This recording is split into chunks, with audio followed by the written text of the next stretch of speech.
Buenas noches, bienvenidos a su programación habitual. Hoy en el programa de las 7 de la noche les traemos un panel excelente. Vamos a hablar de la misión de empleo. Finalmente el gobierno nacional reveló este documento y es un documento que es crucial para el futuro de nuestro país. Este documento trae recomendaciones en temas de pensiones, de salud, de salario mínimo y hoy traemos a un panel de expertos interdisciplinar que nos va a hablar un poco y que le va a contar a los colombianos qué de lo que trae la misión es útil y qué deberían tener en cuenta. Primero quisiera presentar a la doctora María Parra, economista y socióloga que se dedica a estudios del mercado laboral colombiano y que hoy nos va a contar un poco de cómo funciona el mercado laboral de nuestro país. Buenas noches, doctora María Parra, ¿cómo estás? Buenas noches, Juan Camilo. Muy bien, gracias. Bueno, para explicarles un poco sobre el mercado laboral, es importante tener claro que para Colombia es indispensable tener un mercado laboral que funcione bien, es decir, que la mayoría de los empleados y de los trabajadores no esté en un trabajo informal, sino en uno formal. ¿Qué pasa con la informalidad? Lo que pasa es que estas personas no tienen un contrato laboral y esto implica que ellos no están obligados a contribuir al régimen pensional o al de salud y por consiguiente en muchos casos no lo hacen. Esto, claro, pues causa muchos problemas que más adelante vamos a ver. Entonces, a raíz de esto, el gobierno de Colombia surge con una idea para poder entender estos problemas y poder buscarle soluciones. Así es como nace la misión de empleo, donde muchos expertos se juntan para encontrar las soluciones a los problemas. Muchas gracias. Gracias, María. Pues sí, definitivamente la misión de empleo es una muy buena oportunidad para empezar como a evaluar estos problemas que abordan al mercado laboral colombiano. Por aquí veo al doctor Federico Camacho, economista, especialista también en temas de género, ha estudiado bastante. Lo invitamos el día de hoy y veo que tiene ganas de hablar. Doctor Camacho, ¿cómo se encuentra? Buenas noches, Juan Camilo. Todo muy bien, muchas gracias. Sí, pues me parece muy interesante lo que nos cuenta María. Sin embargo, me parece importante que tengamos presente un enfoque de género en estas problemáticas del mercado. Sí, por ejemplo, me gustaría hablar de las mujeres y más específicamente de las mujeres embarazadas. Digamos que ellas tienen desventajas gigantes debido a dos factores principales en el mercado, como lo puede ser, en primer lugar, la concepción machista que se tiene de la mujer en la sociedad, pues normalmente se le relegan todas las responsabilidades en el hogar y además las leyes colombianas que tienden a reforzar estos estereotipos. Digamos que las mujeres tienen una licencia de maternidad de varios meses, mientras que los padres tienen tan solo 15 días, por lo cual luego de cumplir estos días se pueden desentender de las responsabilidades en el hogar, yendo a trabajar. Digamos que todo esto resulta en que las empresas muchas veces no quieren contratar a las mujeres, pues simplemente porque están embarazadas o porque creen que van a quedar embarazadas. Así pues, esto lleva muchas veces a las mujeres a la informalidad, ganando menos que un mínimo y además teniendo un hijo. Muchas gracias, doctor Camacho. Sí, definitivamente creo que es importante recalcar que para analizar todos los problemas que actualmente tiene nuestro país es importante tener en cuenta un enfoque de género.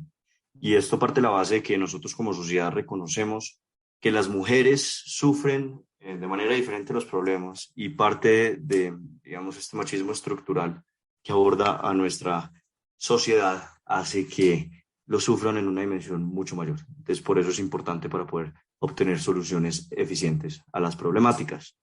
También tenemos por acá al doctor José Alejandro Rincón, economista y también especialista en política pública, que nos va a hablar un poco del salario mínimo, que va a jugar un rol muy importante en esta discusión, el tema del salario digno, y de qué tan útil o no es el salario mínimo para el tema de contribuciones a pensiones de salud. Buenas noches, José Alejandro, ¿cómo está? Muy buenas noches, Juan Camilo, y muy buenas noches a toda la audiencia que nos escucha. Cabe recalcar que primero quiero mencionar un poco qué es el salario mínimo, porque hay una gran parte de la población que no entiende bien qué significa o qué se debe esto. El salario mínimo es un salario fijado en compañía de tres sectores. El primero, los sindicatos, que son un grupo representativo de los trabajadores. El segundo, el grupo de empleadores, el cual hace parte de las empresas o aquellos grandes contratistas que demandan o que piden ese trabajo. Y el tercero es un ente regulador, el cual es el Gobierno Nacional de Colombia. Además, este varía dependiendo de la inflación sufrida en el año base y la productividad de los trabajadores. Pero bueno, ¿a qué me refiero con esto? La inflación se toma como el incremento de precios de un año a otro y la productividad de los trabajadores sería como qué tanto le produce X o Y trabajador a la empresa. Dicho salario cumple la función de ofrecer a los trabajadores una medida que puede cubrir sus necesidades básicas. En Colombia, por ejemplo, el salario mínimo se utiliza como una medida de protección social contra la pobreza extrema y la desigualdad de ingresos. O bueno, al menos esa es la idea inicial o propuesta por el gobierno, que no siempre se cumple. Es por eso que luego de la investigación y analizar lo que realizó la emisión de empleo, se demostró que para países como Colombia, ese tiene más efectos negativos que positivos. Y bueno, se pueden estar preguntando cómo es posible que un salario que tiene una función de reducir la pobreza extrema tenga efectos negativos. No tiene sentido. Pero bueno, para comenzar, debemos mencionar que la mitad de los trabajadores en Colombia tienen ingresos mensuales menores a un salario mínimo. Y ni hablar del sector rural, en el que 3 de cada 4 trabajadores están en esta misma situación. Esto nos quiere decir que el salario mínimo pasa de ser un salario piso o un salario base a ser un salario que más de la mitad de la población ni siquiera alcanza. O sea, se puede decir que tiene un papel insignificante en la realidad colombiana en aspectos de bienestar social y de bienestar positivo, sobre todo.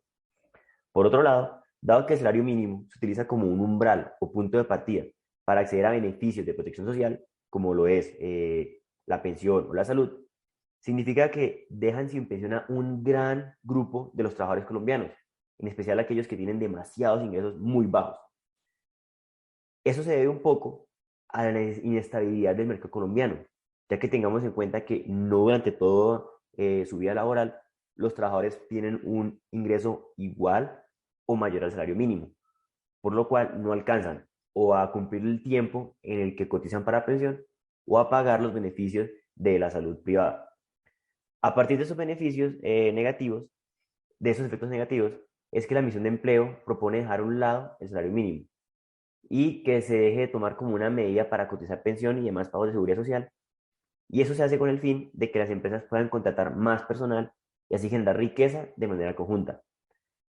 Al eliminar el salario mínimo, se adoptaría un sistema de protección social universal, donde los ciudadanos colombianos recibirían un ingreso mínimo, el cual ayudaría a sobrellevar cargas económicas y aumentaría gradualmente su nivel de ingresos, dado los nuevos salarios, mejorando el nivel social.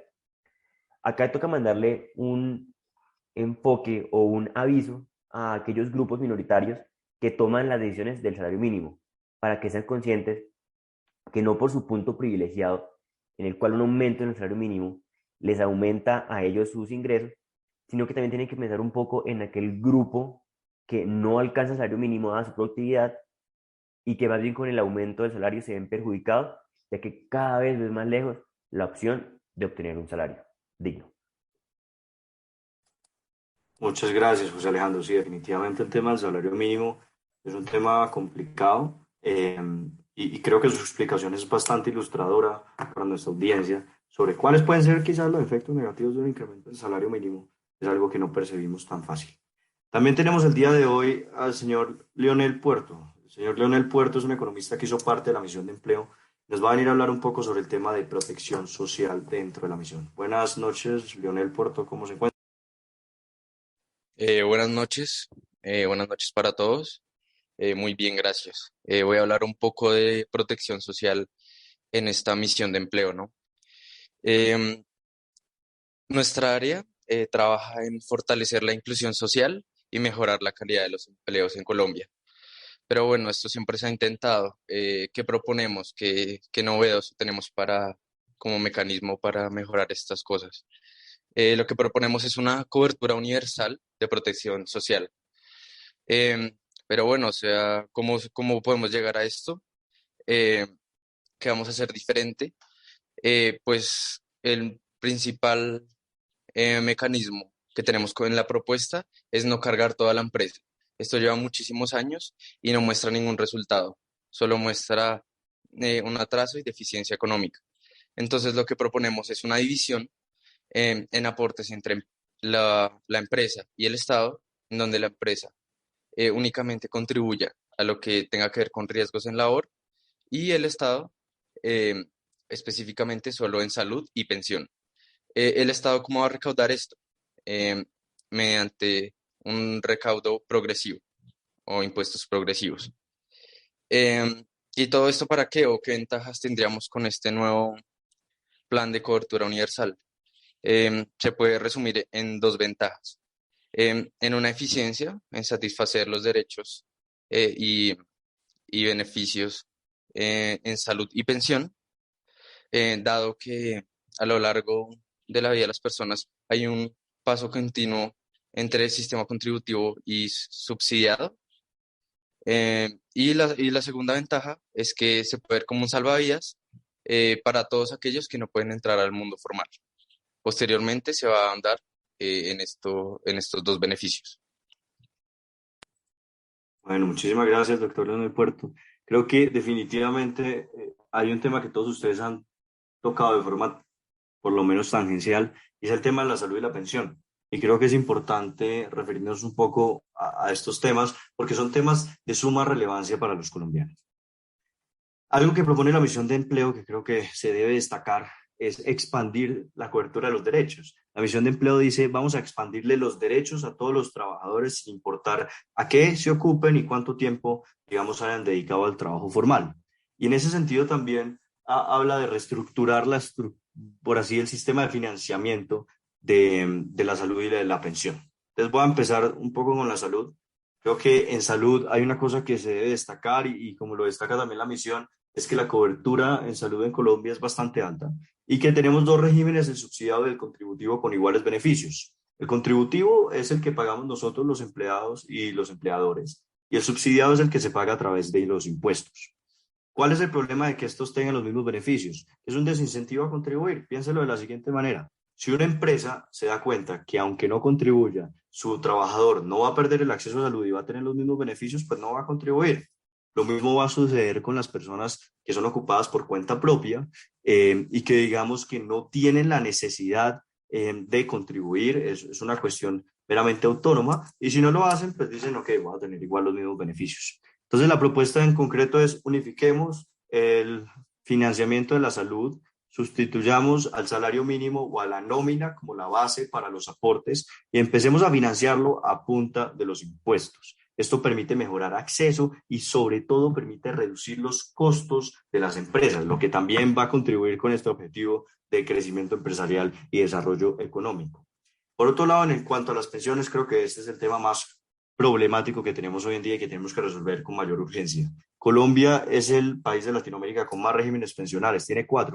Está el régimen de prima media, que es el régimen de Colpensiones, está el régimen raíz, que es el de las aseguradoras privadas, tenemos también lo que son los BEPS, que es una especie también de protección a la vejez, y lo que también vendría siendo un programa que se crea hace no mucho tiempo, que se llama Colombia Mayor, que también busca proteger a los adultos mayores con menores recursos. La misión nos dice lo siguiente: tal como estamos hoy en día, para que una persona se logre pensionar en Colombia, el trabajador promedio necesitaría 58 años en régimen de prima media y 52 en raíz. Eso es mucho tiempo y desborda, digamos, claramente las posibilidades fácticas de las personas. ¿Por qué? Porque hay unos requisitos de semanas y un requisito de cotizar al menos un salario mínimo. Entonces es poco probable llegar a pensionarse en Colombia. Y lo otro que también es bastante preocupante es que nuestro sistema pensional es profundamente regresivo. Ahorita Leonel nos decía de un sistema de impuestos progresivos. ¿Qué es progresivo? Progresivo es que se le cobra más al que tiene más, ¿sí? Y regresivo también en este sistema de pensiones es que le estamos dando subsidio al que no lo necesita. Entonces, de los 1.5 billones del PIB que se destinan al régimen de prima media, el 70% se está concentrando en el 20% más rico del país. Sobre los BEPS, nos dice la misión, son inconvenientes, lo único que hacen es incrementar informalidad. Y lo que nos propone es, bueno, Colombia Mayor es un buen programa, pero necesita más dinero. Y en principio lo que deberíamos hacer es tener un sistema de pensión ciudadana universal, que es una pensión base, una pensión mínima. Y por otro lado, podemos permitir que los trabajadores que durante el tiempo que trabajan van aportando, se puedan complementar de esa pensión ciudadana básica, que es igual para todo el mundo, que no importa el tiempo que trabajes y en qué trabajes, con esos aportes que ellos van haciendo, se pueden complementar a la pensión ciudadana y de esta forma se financia un mejor retiro. Entonces, en este orden de ideas, creo que la propuesta de la misión de empleo hay que tenerla en cuenta en todos los temas que hemos discutido hoy. Y les agradezco a todos los oyentes por su amable escucha y claramente a todos los participantes de este panel por sus recomendaciones y conceptos. Buenas noches, gracias por escucharnos. Los dejamos con su programación habitual.